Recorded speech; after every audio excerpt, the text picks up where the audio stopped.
দেশের প্রধানমন্ত্রী শেখ হাসিনা, আপনাকে স্বাগত জানাই। আপনি আমাদেরকে সময় দিয়েছেন, এসেছেন আমাদের কাছে এবং যুক্ত হয়েছেন আমাদের সঙ্গে, সেজন্য আপনাকে ধন্যবাদ এবং কৃতজ্ঞতা। আমাদের সাথে আরো থাকছে ইউনূস, ডক্টর মোহাম্মদ ইউনূস। আপনাকে আমাদের অনুষ্ঠানে স্বাগত জানাই। আপনাকে আরো জানিয়ে রেখি, আমাদের সাথে আমাদের প্রযোজক আরাফাত এবং আমাদের যারা জার্মান কলাকুশলী আছেন তারা সবাই আপনাকে সালাম শুভেচ্ছা জানিয়েছেন।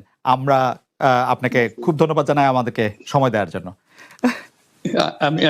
আমিও সালাম জানাচ্ছি সবাইকে, অসংখ্য ধন্যবাদ সবাইকে। আপা এতদিন ধরে গর্তের ভিতরে থাইকা আপা সমানে দোয়া ইউনিস পড়ছেন বলেই না এমন বিজয়ের দেখা। পলানোর সময় সেই মানুষগুলির কথাও মনে পড়লো না শেখ হাসিনা। আপা, আপনার একটু মন্তব্য শুনতে চাই। আপনি আমাদের একটু বলবেন জুলাই অভ্যুত্থানের ফল। দেশবাসীর কাছে আমি বিচার চাই, কি অপরাধটা কি করেছি যে এইভাবে, যেখানে আমি মানুষের ভাগ্য পরিবর্তনের কাজ করে যাচ্ছি, মানুষের জীবন মান উন্নয়ন করেছি,